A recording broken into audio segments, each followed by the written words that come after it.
ವಿಸ್ತರಣೆ ಕಂಪ್ಲೀಟ್ ಆಗ್ತಾ ಇದ್ದ ಹಾಗೆ ಕಾಂಗ್ರೆಸ್ ಅಂಗಳದಲ್ಲಿ ಮತ್ತೊಂದು ಹೊಸ ಚರ್ಚೆ ಮತ್ತು ಅಸಮಾಧಾನದ ಹೊಗೆ ಶುರುವಾಗಿದೆ. ಆದರೆ ಕಥೆ ಇಲ್ಲಿ ಮುಗಿದಿಲ್ಲ. ಡಿಕೆಶಿ ಸಂಪುಟದಲ್ಲಿ ಇನ್ನೂ ಒಂದು ಮಂತ್ರಿ ಸ್ಥಾನ ಖಾಲಿ ಉಳಿದಿದೆ.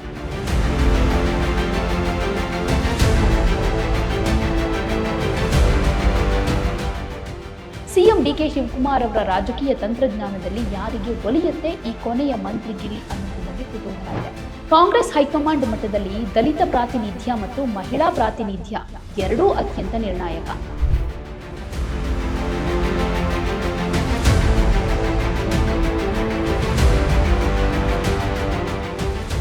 ಲಕ್ಷ್ಮಿ ಹೆಬ್ಬಾಳ್ಕರ್ ಅವರಿಗೆ ಸಚಿವ ಸ್ಥಾನ ಸಿಗದಂತೆ ತಡೆದು ಆ ಸ್ಥಾನವನ್ನ ತನ್ನದಾಗಿಸಿಕೊಳ್ಳೋ ಏಕೈಕ ಪ್ರಬಲ ನಾಯಕಿ ನಯನಾ ಮೋಟಮ್ಮ ಅಂತ ಹೇಳಿದ್ರು. ಎಲ್ರಿಗೂ ನಮಸ್ಕಾರ. ಇದು ಒನ್ ಇಂಡಿಯಾ ಕನ್ನಡ. ನಾನು ಪ್ರತಿಮಾ. ಡಿಕೆ ಶಿವಕುಮಾರ್ ಅವರು ರಾಜ್ಯದ ಮುಖ್ಯಮಂತ್ರಿಯಾಗಿ 2 ತಿಂಗಳು ಕಂಪ್ಲೀಟ್ ಆಗಿದೆ. ಮುಖ್ಯಮಂತ್ರಿಯಾಗಿ ಅಧಿಕಾರ ವಹಿಸಿಕೊಂಡ ಮೇಲೆ ಬಹುನಿರೀಕ್ಷಿತ ಸಂಪುಟ ವಿಸ್ತರಣೆಯನ್ನ ಡಿಕೆ ಶಿವಕುಮಾರ್ ಮುಗಿಸಿದ್ದಾರೆ. ರೀಸೆಂಟ್ ಆಗಿ ಮೊನ್ನೆಯಷ್ಟೇ 19 ಮಂದಿ ನೂತನ ಸಚಿವರು ರಾಜಭವನದಲ್ಲಿ ಪ್ರಮಾಣ ವಚನ ಸ್ವೀಕಾರ ಮಾಡುವ ಮೂಲಕ ಡಿಕೆಶಿ ಸಂಪುಟಕ್ಕೆ ಸೇರ್ಕೊಂಡಿದ್ದಾರೆ. ಆದ್ರೆ ಈ ಸಂಪುಟ ವಿಸ್ತರಣೆ ಕಂಪ್ಲೀಟ್ ಆಗ್ತಾ ಇದ್ದ ಹಾಗೆ ಕಾಂಗ್ರೆಸ್ ಅಂಗಳದಲ್ಲಿ ಮತ್ತೊಂದು ಹೊಸ ಚರ್ಚೆ ಮತ್ತು ಅಸಮಾಧಾನದ ಹೊಗೆ ಶುರುವಾಗಿದೆ. ಅದೇ ಮಹಿಳಾ ಪ್ರಾತಿನಿಧ್ಯ.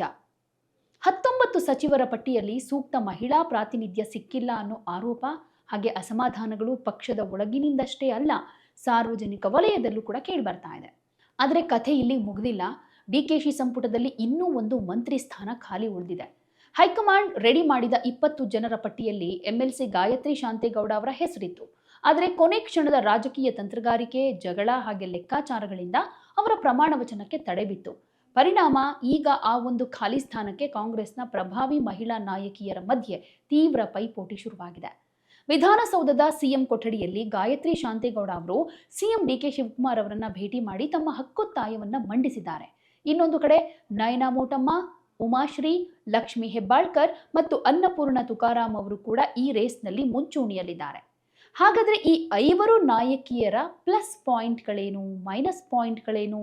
ಸಿಎಂ ಡಿಕೆ ಶಿವಕುಮಾರ್ ಅವರ ರಾಜಕೀಯ ತಂತ್ರಜ್ಞಾನದಲ್ಲಿ ಯಾರಿಗೆ ಒಲಿಯುತ್ತೆ ಈ ಕೊನೆಯ ಮಂತ್ರಿಗಿರಿ ಅನ್ನೋದ್ರ ಬಗ್ಗೆ ಕುತೂಹಲ ಇದೆ.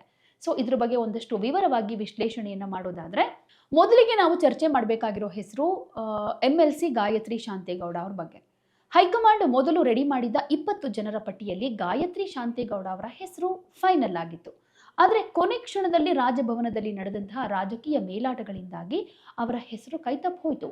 ಗಾಯತ್ರಿ ಶಾಂತೇಗೌಡ ಅವರ ಪ್ಲಸ್ ಪಾಯಿಂಟ್ಸ್ ಬಗ್ಗೆ ಹೇಳೋದಾದ್ರೆ, ಮಲೆನಾಡು ಹಾಗೂ ಲಿಂಗಾಯತ ಕಾಫಿನಾಡಿನ ಸಮೀಕರಣ ಕಾಣಿಸುತ್ತೆ. ಚಿಕ್ಕಮಗಳೂರು ಮತ್ತು ಮಲೆನಾಡು ಭಾಗದಲ್ಲಿ ಕಾಂಗ್ರೆಸ್ ಬಲಪಡಿಸೋದಕ್ಕೆ ಪ್ರಭಾವಿ ಸಮುದಾಯದ ಪ್ರಾತಿನಿಧ್ಯದ ಅತ್ಯಗತ್ಯ ಇತ್ತು. ಗಾಯತ್ರಿ ಶಾಂತೇಗೌಡ ಅವರು ವಿಧಾನ ಪರಿಷತ್ ಸದಸ್ಯರಾಗಿ ಸಂಘಟನಾತ್ಮಕವಾಗಿ ಪಕ್ಷಕ್ಕೆ ದೊಡ್ಡ ಶಕ್ತಿಯಾಗಿದ್ದಾರೆ. ಇನ್ನು ಹೈಕಮಾಂಡ್ ಆಶೀರ್ವಾದ ಕೂಡ ಇದೆ. ಯಾಕೆಂದ್ರೆ AICC ಹಾಗೆ ದೆಹಲಿ ನಾಯಕರ ಮಟ್ಟದಲ್ಲಿ ಇವರಿಗೆ ಈಗಾಗಲೇ ಸಮ್ಮತಿ ಸಿಕ್ಕಿತ್ತು. ಹೀಗಾಗಿ ಕೊನೆ ಕ್ಷಣದಲ್ಲಿ ಕೈತಪ್ಪಿದ ಸ್ಥಾನವನ್ನ ನೀಡಬೇಕು ಅಂತ ನೈತಿಕ ಒತ್ತಡ ಹೈಕಮಾಂಡ್ ಮೇಲಿದೆ. ಇನ್ನು ಡಿಕೆಶಿ ಜೊತೆಗಿನ ನಿಕಟತೆ ಅಂತ ಬಂದಾಗ ಸಿಎಂ ಡಿಕೆ ಶಿವಕುಮಾರ್ ಅವರ ಜೊತೆ ಉತ್ತಮ ರಾಜಕೀಯ ಬಾಂಧವ್ಯವನ್ನ ಇಟ್ಕೊಂಡಿದ್ದು, ರೀಸೆಂಟ್ ಆಗಿ ವಿಧಾನಸೌಧದಲ್ಲಿ ಸಿಎಂ ಅವರನ್ನ ಖುದ್ದಾಗಿ ಭೇಟಿಯಾಗಿ ತಮ್ಮ ಬೆಂಬಲಿಗರ ಜೊತೆ ಮಾತುಕತೆಯನ್ನು ನಡೆಸಿದ್ದಾರೆ. ಇನ್ನು ಇವರ ಮೈನಸ್ ಪಾಯಿಂಟ್ ಅಂತ ಬಂದಾಗ ವಿಧಾನ ಪರಿಷತ್ ಹಿನ್ನೆಲೆ ಇರೋದು. ಇವರು ನೇರವಾಗಿ ಜನರಿಂದ ಆಯ್ಕೆಯಾಗಿರೋ ಶಾಸಕಿ ಅಲ್ಲ, ಬದಲಿಗೆ ವಿಧಾನ ಪರಿಷತ್ನ ಸದಸ್ಯೆ. ವಿಧಾನಸಭೆಯ ಶಾಸಕರಿಗೆ ಮೊದಲ ಆದ್ಯತೆ ಕೊಡಬೇಕು ಅನ್ನೋ ಕೂಗು ಪಕ್ಷದೊಳಗೆ ಬಲವಾಗಿ ಕೇಳಿಬರ್ತಾ ಇದೆ.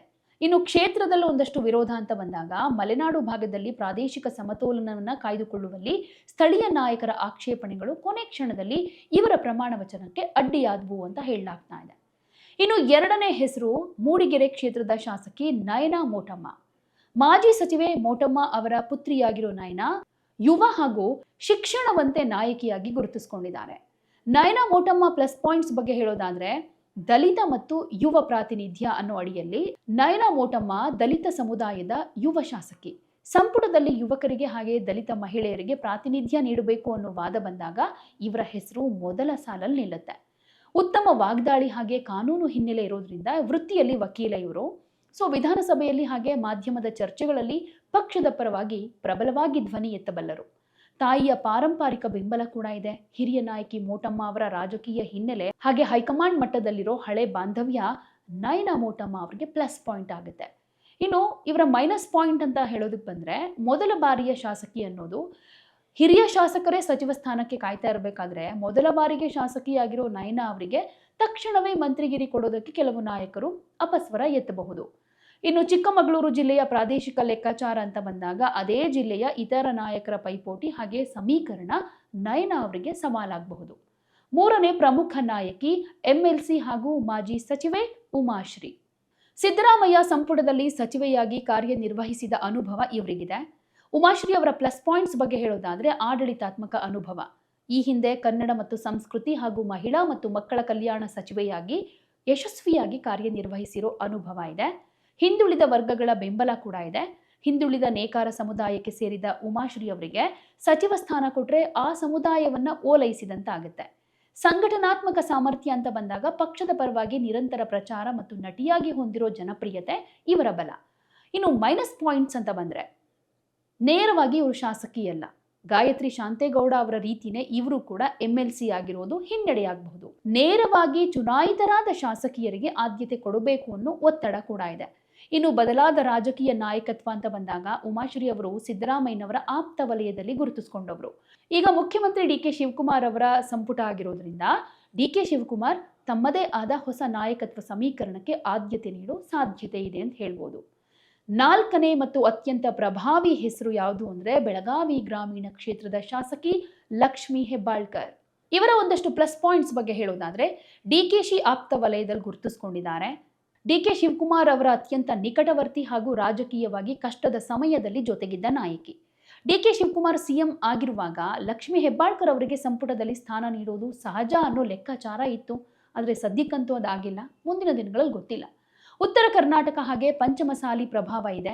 ಬೆಳಗಾವಿ ಜಿಲ್ಲೆಯ ರಾಜಕೀಯದಲ್ಲಿ ಬಲಿಷ್ಠ ನಾಯಕಿಯಾಗಿ ಬೆಳೆದಿರುವಂತಹ ಇವರು ಪ್ರಭಾವಿ ಪಂಚಮಸಾಲಿ ಲಿಂಗಾಯತ ಸಮುದಾಯದ ಮುಖಂಡರಾಗಿದ್ದಾರೆ. ಸಂಘಟನಾ ಸಾಮರ್ಥ್ಯ ಕೂಡ ಇದೆ. ಕೆಪಿಸಿಸಿ ಮಹಿಳಾ ಮೋರ್ಚಾ ಅಧ್ಯಕ್ಷೆಯಾಗಿ ಮತ್ತೆ ಸಚಿವೆಯಾಗಿ ಕೆಲಸ ಮಾಡಿದ ದೊಡ್ಡ ಅನುಭವ ಇದೆ. ಇನ್ನು ಇವರ ಮೈನಸ್ ಪಾಯಿಂಟ್ಸ್ ಅಂತ ಬಂದಾಗ ಜಿಲ್ಲಾ ರಾಜಕೀಯದ ಜಟಾಪಟಿ. ಬೆಳಗಾವಿ ಜಿಲ್ಲೆಯಲ್ಲಿ ಜಾರಕಿಹೊಳಿ ಸಹೋದರರು ಹಾಗೆ ಇತರ ನಾಯಕರ ನಡುವಿನ ರಾಜಕೀಯ ವೈಷಮ್ಯ ಮತ್ತು ಪ್ರಾದೇಶಿಕ ಸಮತೋಲನದ ಸವಾಲಿದೆ. ಇತರರಿಗೆ ಅವಕಾಶ ಕೊಡೋ ಒತ್ತಡ ಅಂತೂ ಬರ್ತಾನೆ ಇದೆ. ಈಗಾಗಲೇ ಸಚಿವೆಯಾಗಿ ಅನುಭವ ಹೊಂದಿರೋದ್ರಿಂದ ಹೊಸಬರಿಗೆ ಅವಕಾಶ ಕೊಡಿ ಅನ್ನೋ ಕೂಗು ಇವರ ಹಾದಿಗೆ ತಡೆಯಾಗಬಹುದು. ಇನ್ನು ಐದನೇ ನಾಯಕಿ ಸಂಡೂರು ವಿಧಾನಸಭಾ ಕ್ಷೇತ್ರದ ಶಾಸಕಿ ಅನ್ನಪೂರ್ಣ. ಇತ್ತೀಚಿನ ಉಪಚುನಾವಣೆಯಲ್ಲಿ ಗೆದ್ದು ಬಂದ ಸಂಡೂರಿನ ಪ್ರಭಾವಿ ನಾಯಕ ತುಕಾರಾಂ ಅವರ ಪತ್ನಿ ಇವರು. ಅನ್ನಪೂರ್ಣ ಅವರ ಪ್ಲಸ್ ಪಾಯಿಂಟ್ಸ್ ಹೇಳೋದಾದ್ರೆ ಪರಿಶಿಷ್ಟ ಪಂಗಡ ಮತ್ತು ಬಳ್ಳಾರಿ ಭಾಗದ ಪ್ರಾತಿನಿಧ್ಯ ಅಂತ ಬರುತ್ತೆ. ಬಳ್ಳಾರಿ ಹಾಗೂ ವಿಜಯನಗರ ಜಿಲ್ಲೆಗಳಲ್ಲಿ ಗಡಿನಾಡಿನ ರಾಜಕೀಯ ಸಮೀಕರಣಕ್ಕೆ ಅನ್ನಪೂರ್ಣ ಅವರ ಸೇರ್ಪಡೆ ಸಹಕಾರಿ ಅನ್ನಿಸ್ಕೊಳ್ಳುತ್ತೆ. ಇನ್ನು ಈ ಬೈ ಎಲೆಕ್ಷನ್ ನಲ್ಲಿ ಇವರು ನೇರವಾಗಿ ಜನರಿಂದ ಆಯ್ಕೆಯಾಗಿರುವಂಥದ್ದು. ಸೊ ಚುನಾಯಿತ ನಾಯಕಿ. ಎಸ್ಟಿ ಮಹಿಳಾ ಮುಖ. ಈಗ ಸಚಿವಾಲಯದಲ್ಲಿ ಎಸ್ಟಿ ಸಮುದಾಯದ ಮಹಿಳೆಗೆ ಅವಕಾಶ ನೀಡಿದ ಹಾಗೂ ಆಗುತ್ತೆ.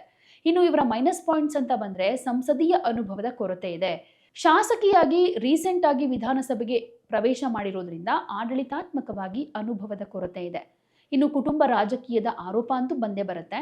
ಪತಿ ಈರಣ್ಣ ತುಕಾರಾಂ ಸಂಸದರಾಗಿದ್ದು ಪತ್ನಿಗೆ ಸಚಿವ ಸ್ಥಾನ ಕೊಟ್ರೆ ಒಂದೇ ಕುಟುಂಬಕ್ಕೆ ಎರಡೆರಡು ಅಧಿಕಾರ ಅನ್ನೋ ವಿರೋಧ ಪಕ್ಷಗಳ ಟೀಕೆಗೆ ಗುರಿಯಾಗಬೇಕಾಗತ್ತೆ. ಸೊ ಸಿಎಂ ಡಿಕೆ ಶಿವಕುಮಾರ್ ಅವರ ಆಪ್ತ ವಲಯದಲ್ಲಿ ಪ್ರಬಲವಾಗಿ ಗುರುತಿಸಿಕೊಂಡಿರೋ ಲಕ್ಷ್ಮಿ ಹೆಬ್ಬಾಳ್ಕರ್ ಅವರಿಗೆ ಇಲ್ಲಿ ಸಡ್ಡು ಹೊಡೆದು ಕೊನೆಯ ಸಚಿವ ಸ್ಥಾನವನ್ನ ಕಸಿದುಕೊಳ್ಳಬಲ್ಲ ಅತ್ಯಂತ ಪ್ರಬಲ ನಾಯಕಿ ಯಾರು ಅಂತ ಬಂದ್ರೆ ಇಲ್ಲಿ ನಮಗೆ ಕಾಣಿಸೋದು ಒಂದೇ ಹೆಸರು, ಅದು ನಯನಾ ಮೋಟಮ್ಮ ಅಂತ ಹೇಳ್ಬೋದು. ಅದಕ್ಕೆ ಒಂದಷ್ಟು ಕಾರಣಗಳು ಕೂಡ ಇದೆ. ಅದನ್ನ ರಾಜಕೀಯವಾಗಿ ವಿಶ್ಲೇಷಣೆಯನ್ನ ಮಾಡೋದಾದ್ರೆ ಲಕ್ಷ್ಮಿ ಹೆಬ್ಬಾಳ್ಕರ್ ಅವರ ಹಾದಿಗೆ ದೊಡ್ಡ ಅಡಚಣೆಗಳೇನೇನು ಅಂತಂದ್ರೆ ಬೆಳಗಾವಿ ಜಿಲ್ಲಾ ರಾಜಕೀಯ ಹಾಗೂ ಪ್ರಾದೇಶಿಕ ಸಮತೋಲನ. ಬೆಳಗಾವಿ ಜಿಲ್ಲೆಯಲ್ಲಿ ಜಾರಕಿಹೊಳಿ ಸಹೋದರರು ಮತ್ತೆ ಲಕ್ಷ್ಮಿ ಹೆಬ್ಬಾಳ್ಕರ್ ನಡುವಿನ ತೀವ್ರ ಪೈಪೋಟಿ ಬಹಿರಂಗ ರಹಸ್ಯವಾಗಿದೆ. ಲಕ್ಷ್ಮಿ ಹೆಬ್ಬಾಳ್ಕರ್ ಅವರಿಗೆ ಸಚಿವ ಸ್ಥಾನ ಕೊಟ್ರೆ ಜಿಲ್ಲೆಯ ಇತರ ಪ್ರಭಾವಿ ನಾಯಕರು ಹಾಗೆ ಜಾರಕಿಹೊಳಿ ಬಣ ತೀವ್ರ ಅಸಮಾಧಾನಗೊಳ್ಳೋ ಸಾಧ್ಯತೆ ಇರುತ್ತೆ. ಹೊಸಬರಿಗೆ ಅವಕಾಶ ನೀಡುವಂತ ಒತ್ತಡ ಅಂತೂ ಇದ್ದೇ ಇದೆ. ಹೆಬ್ಬಾಳ್ಕರ್ ಈಗಾಗಲೇ ಸಚಿವೆಯಾಗಿ ಆಡಳಿತದ ಅನುಭವ ಹೊಂದಿದ್ದಾರೆ. ಈಗಾಗಲೇ ಅವಕಾಶ ಸಿಕ್ಕವರಿಗೆ ಮತ್ತೆ ಮಂತ್ರಿಗಿರಿ ಕೊಡೋ ಬದಲು ಹೊಸ ಮಹಿಳಾ ಮುಖಕ್ಕೆ ಅವಕಾಶ ಕೊಡಿ ಅನ್ನೋ ಕೂಗು ಪಕ್ಷದೊಳಗೆ ಬಲವಾಗಿ ಕೇಳಿ ಬರ್ತಾ ಇದೆ. ಲಕ್ಷ್ಮಿ ಹೆಬ್ಬಾಳ್ಕರ್ ಅವರಿಗೆ ನಯನಾ ಮೋಟಮ್ಮ ಯಾವ ರೀತಿ ಪ್ರಬಲ ಸವಾಲು ಹಾಕ್ತಾರೆ ಅನ್ನೋದಾದ್ರೆ ಇಲ್ಲಿ ಸಾಮಾಜಿಕ ಸಮೀಕರಣ ಅಂತ ನೋಡೋದಾದ್ರೆ ದಲಿತ ಪ್ಲಸ್ ಮಹಿಳಾ ಕಾರ್ಡ್ ಅಂತ. ಕಾಂಗ್ರೆಸ್ ಹೈಕಮಾಂಡ್ ಮಟ್ಟದಲ್ಲಿ ದಲಿತ ಪ್ರಾತಿನಿಧ್ಯ ಮತ್ತು ಮಹಿಳಾ ಪ್ರಾತಿನಿಧ್ಯ ಎರಡೂ ಅತ್ಯಂತ ನಿರ್ಣಾಯಕ. ಲಕ್ಷ್ಮಿ ಹೆಬ್ಬಾಳ್ಕರ್ ಅವರು ಪ್ರಭಾವಿ ಪಂಚಮಸಾಲಿ ಲಿಂಗಾಯತ ಸಮುದಾಯಕ್ಕೆ ಸೇರಿದವರಾಗಿದ್ರೆ ನಯನಾ ಮೋಟಮ್ಮ ಅವರು ದಲಿತ ಸಮುದಾಯದ ಯುವ ಮುಖ. ಮಹಿಳಾ ಅಸಮಾಧಾನವನ್ನ ಶಮನಗೊಳಿಸುವುದರ ಜೊತೆಗೆ ದಲಿತ ಸಮುದಾಯವನ್ನು ಕೂಡ ಓಲೈಸೋದಕ್ಕೆ ಹೈಕಮಾಂಡ್ಗೆ ನಯನಾ ಮೋಟಮ್ಮ ಸೂಕ್ತ ಆಯ್ಕೆಯಾಗಿ ಕಾಣಿಸ್ಕೊಳ್ತಾರೆ. ಇನ್ನು ವಿದ್ಯಾರ್ಹತೆ ಮತ್ತು ಯುವ ನಾಯಕತ್ವ ಅಂತ ಬಂದಾಗ ಕಾನೂನು ಪದವೀಧರೆಯಾಗಿರುವಂತಹ ನಯನಾ ಮೋಟಮ್ಮ ವಿಧಾನಸಭೆ ಹಾಗೆ ಮಾಧ್ಯಮಗಳಲ್ಲಿ ವಿಪಕ್ಷಗಳ ದಾಳಿಯನ್ನ ಎದುರಿಸೋದಕ್ಕೆ ಪ್ರಬಲವಾಗಿ ಸಮರ್ಥರು ಅಂತ ಹೇಳ್ಬೋದು. ವಾಗ್ದಾಳಿಯನ್ನ ನಡೆಸ್ತಾರೆ ಅಂತ. ಸಿಎಂ ಡಿ ಕೆ ಶಿವಕುಮಾರ್ ಅವರು ಯುವ ನಾಯಕತ್ವ ಮತ್ತು ಬ್ರ್ಯಾಂಡ್ ಕಾಂಗ್ರೆಸ್ ಅನ್ನ ರೂಪಿಸೋದಕ್ಕೆ ಬಯಸಿದ್ರೆ ನಯನಾ ಮೋಟಮ್ಮ ಪ್ರಥಮ ಆದ್ಯತೆಯಾಗಿರ್ತಾರೆ. ಇನ್ನು ಚಿಕ್ಕಮಗಳೂರು ಮಲೆನಾಡು ಪ್ರಾತಿನಿಧ್ಯ ಅನ್ನೋದು ಬಂದೇ ಬರುತ್ತೆ. ಗಾಯತ್ರಿ ಶಾಂತೇಗೌಡ ಅವರ ಪ್ರಮಾಣ ವಚನ ಕೊನೆ ಕ್ಷಣದಲ್ಲಿ ಕೈತಪ್ಪಿರೋದ್ರಿಂದ ಮಲೆನಾಡು ಭಾಗಕ್ಕೆ ಸಚಿವ ಸ್ಥಾನ ಕೊಡೋದು ಅನಿವಾರ್ಯವಾಗಿದೆ. ಗಾಯತ್ರಿ ಶಾಂತೇಗೌಡ MLC ಆಗಿರೋದ್ರಿಂದ ಅದೇ ಜಿಲ್ಲೆಯ ನೇರ ಶಾಸಕಿಯಾಗಿರೋ ನಯನಾ ಮೋಟಮ್ಮ ಅವರಿಗೆ ಆ ಸ್ಥಾನ ವರ್ಗಾವಣೆಯಾಗುವ ಸಾಧ್ಯತೆ ಜಾಸ್ತಿ ಕಾಣಿಸ್ತಾ ಇದೆ.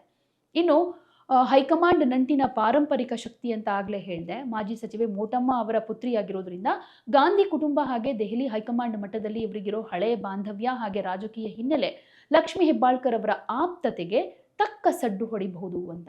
ಗಾಯತ್ರಿ ಶಾಂತೇಗೌಡ ಹಾಗೇನೆ ಉಮಾಶ್ರೀ ಅವರು ಇಬ್ರು ವಿಧಾನ ಪರಿಷತ್ನ ಸದಸ್ಯರು. ನೇರವಾಗಿ ಜನರಿಂದ ಆಯ್ಕೆಯಾಗಿರೋ ಶಾಸಕಿಯರೇ ಇರಬೇಕಾದ್ರೆ MLCಗಳಿಗೆ ಯಾಕೆ ಈ ಸಚಿವ ಸ್ಥಾನವನ್ನು ಕೊಡಬೇಕು ಅನ್ನೋದು ಶಾಸಕರ ವಲಯದಲ್ಲೇ ಒಂದಷ್ಟು ವಿರೋಧ ಇದೆ. ಸೊ ಇತ್ತೀಚಿನ ಉಪಚುನಾವಣೆಯಲ್ಲಿ ಗೆದ್ದಿದ್ರು ಕೂಡ ಅನ್ನಪೂರ್ಣ ಅವರು ಪತಿ ತುಕಾರಾಮ್ ಸಂಸದರಾಗಿರೋದ್ರಿಂದ ಒಂದೇ ಕುಟುಂಬಕ್ಕೆ ಎರಡೆರಡು ಅಧಿಕಾರ ಅನ್ನೋ ಟೀಕೆ ಕೂಡ ಇರೋದ್ರಿಂದ finally CM D K Shivakumar ಅವರ ವ್ಯಕ್ತಿಗತ ಆಪ್ತತೆ ಲೆಕ್ಕಕ್ಕೆ ಬಂದ್ರೆ ಲಕ್ಷ್ಮೀ ಹೆಬ್ಬಾಳ್ಕರ್ ಮುಂದಿರಬಹುದು. ಆದರೆ ಹೈಕಮಾಂಡ್ನ ದಲಿತ ಪ್ಲಸ್ ಯುವ ಪ್ಲಸ್ ಶಾಸಕಿ ಸಮೀಕರಣ ಮತ್ತು ಮಲೆನಾಡು ಭಾಗದ ಪ್ರಾತಿನಿಧ್ಯದ ಒತ್ತಡವನ್ನು ಪರಿಗಣಿಸಿದರೆ ಲಕ್ಷ್ಮೀ ಹೆಬ್ಬಾಳ್ಕರ್ ಅವರಿಗೆ ಸಚಿವ ಸ್ಥಾನ ಸಿಗದಂತೆ ತಡೆದು ಆ ಸ್ಥಾನವನ್ನ ತನ್ನದಾಗಿಸಿಕೊಳ್ಳೋ ಏಕೈಕ ಪ್ರಬಲ ನಾಯಕಿ ನಯನಾ ಮೋಟಮ್ಮ ಅಂತ ಹೇಳಬಹುದು. ಇನ್ನೊಂದು ಕಡೆ ಕೊನೆ ಕ್ಷಣದಲ್ಲಿ ಕೈತಪ್ಪಿದ ಗಾಯತ್ರಿ ಶಾಂತೇಗೌಡ ಅವರಿಗೆ ನ್ಯಾಯ ಒದಗಿಸಿ ಹೈಕಮಾಂಡ್ ಮಾತಿಗೆ ಬೆಲೆ ಕೊಡಬೇಕಾ ಅನ್ನೋ ಪ್ರಶ್ನೆ ಕೂಡ DK ಮುಂದೆ ಇದೆ. ತಮ್ಮ ರಾಜಕೀಯ ಆಪ್ತೆಯಾಗಿರೋ ಲಕ್ಷ್ಮೀ ಹೆಬ್ಬಾಳ್ಕರ್ ಅವರನ್ನ ಸಂಪುಟಕ್ಕೆ ಸೇರಿಸಿಕೊಂಡು ತಮ್ಮ ಕೈ ಬಲಪಡಿಸ್ಕೊಳ್ಬೇಕಾ ಅಥವಾ ಯುವ ಹಾಗೂ ದಲಿತ ಮುಖವಾಗಿರೋ ನಯನಾ ಮೋಟಮ್ಮ ಅವರಿಗೆ ಅವಕಾಶ ಕೊಟ್ಟು ಹೊಸ ಸಂಚಲನವನ್ನ ಸೃಷ್ಟಿ ಮಾಡಬೇಕಾ ಅನ್ನೋ ತೀರ್ಮಾನ DK ಶಿವಕುಮಾರ್ ಮುಂದೆ ಇದೆ. ಸೊ ಯಾವಾಗಲೂ DK ಶಿವಕುಮಾರ್ ಸರ್ಪ್ರೈಸ್ ನಿರ್ಧಾರಗಳಿಗೆ ಹೆಸರುವಾಸಿ. ಸಂಪುಟದಲ್ಲಿ ಮಹಿಳೆಯರಿಲ್ಲ ಅನ್ನೋ ನಿರಂತರ ಟೀಕೆಯಿಂದ ಪಾರಾಗೋದಕ್ಕೆ ಈ ಕೊನೆಯ ಒಂದು ಸ್ಥಾನವನ್ನ ಮಹಿಳಾ ನಾಯಕಿಗೆ ಕೊಡೋದು ಬಹುತೇಕ ಖಚಿತ. ಒಂದು ವೇಳೆ ಹೈಕಮಾಂಡ್ ಒತ್ತಡ ಹಾಗೆ ನೈತಿಕ ನೆಲೆಗಟ್ಟು ಗೆದ್ರೆ ಗಾಯತ್ರಿ ಶಾಂತೇಗೌಡ ಅವರಿಗೆ ಸಚಿವ ಸ್ಥಾನ ಸಿಗುತ್ತೆ. ಆದರೆ ಸಿಎಂ DK ಶಿವಕುಮಾರ್ ಅವರ ಸ್ವಂತ ರಾಜಕೀಯ ಲೆಕ್ಕಾಚಾರ ಮತ್ತು ಆಪ್ತತೆ ಮೇಲುಗೈ ಸಾಧಿಸಿದ್ರೆ ಲಕ್ಷ್ಮೀ ಹೆಬ್ಬಾಳ್ಕರ್ ಮುಂಚೂಣಿಗೆ ಬರ್ತಾರೆ. ದಲಿತ ಯುವ ಕಾರ್ಡ್ ಬಳಸೋದಕ್ಕೆ ನಿರ್ಧಾರ ಮಾಡಿದ್ರೆ ನಯನಾ ಮೋಟಮ್ಮ ಅಚ್ಚರಿಯ ಆಯ್ಕೆ ಆಗಬಹುದು. ಸೊ ಒಟ್ನಲ್ಲಿ ಈ 5 ಮಂದಿ ಮಹಿಳಾ ಶಾಸಕಿಯರಲ್ಲಿ ಕೊನೆಗೆ ಯಾರಿಗೆ ಸಿಗುತ್ತೆ DK ಸಂಪುಟದ ಆ ಒಂದು ಬಂಪರ್ ಮಂತ್ರಿಗಿರಿ? ಹೈಕಮಾಂಡ್ ಯಾರ ಹೆಸರಿಗೆ ಅಂತಿಮ ಮುದ್ರೆ ಒತ್ತುತ್ತೆ? ಕಾದು ನೋಡಬೇಕು. ಸೊ ನಿಮಗೇನು ಅನಿಸುತ್ತೆ? DK ಶಿವಕುಮಾರ್ ಅವರ ಸಂಪುಟದ ಈ ಕೊನೆಯ ಸ್ಥಾನ ಯಾರಿಗೆ ಸಿಕ್ಕಿದ್ರೆ ಒಳ್ಳೆಯದು? ನಿಮ್ಮ ಅನಿಸಿಕೆ ಏನಿದ್ರು ಕಾಮೆಂಟ್ನಲ್ಲಿ ತಿಳಿಸಿ. ನಮಸ್ಕಾರ. ಯಾವುದೇ ಸುದ್ದಿಯ ಅಪ್ಡೇಟ್ ಅನ್ನ ಮಿಸ್ ಮಾಡ್ಕೊಳ್ಬಾರ್ದು ಅಂದ್ರೆ ಈಗ್ಲೇ ಒನ್ ಇಂಡಿಯಾವನ್ನ ಸಬ್ಸ್ಕ್ರೈಬ್ ಮಾಡಿ. ನಿಮಗೆ ಬೇಕಾದ ಭಾಷೆಯಲ್ಲಿ ಎಲ್ಲಾ ಸುದ್ದಿ ತಿಳಿಬೇಕು ಅಂದ್ರೆ ಒನ್ ಇಂಡಿಯಾ ಆಪ್ ಅನ್ನ ಡೌನ್ಲೋಡ್ ಮಾಡ್ಕೊಳ್ಳಿ.